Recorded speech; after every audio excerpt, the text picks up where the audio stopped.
I am the Tofu Golem. Please enjoy the video. In this video, I will explain how to use Ugphone for Roblox on your PC.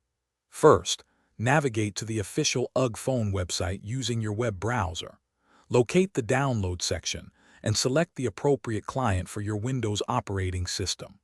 Once the download is complete, run the installer and follow the on-screen prompts to install the application.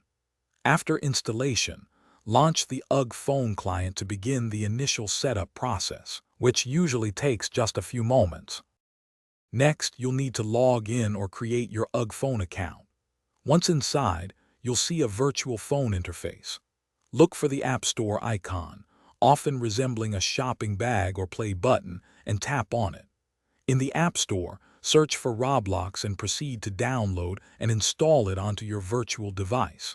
This process is very similar to installing apps on a physical smartphone, ensuring a familiar experience. To optimize your gaming, access Ugphone settings.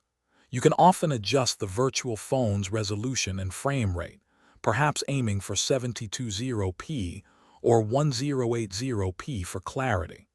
Ensure your keyboard and mouse are properly connected and recognized by the client for seamless control. A stable internet connection, ideally with at least 20 megabits per second download speed, is crucial to minimize any potential latency and ensure smooth gameplay. Using Ugphone offers several advantages, like playing Roblox on a less powerful PC or running multiple game instances simultaneously. If you encounter issues, try restarting the virtual phone or checking your network connection. For the best experience, consider using a wired internet connection over Wi-Fi. Enjoy exploring the vast worlds of Roblox with the flexibility and power of a cloud phone, making your gaming more accessible and versatile. Thanks for watching. Consider subscribing if we helped you today.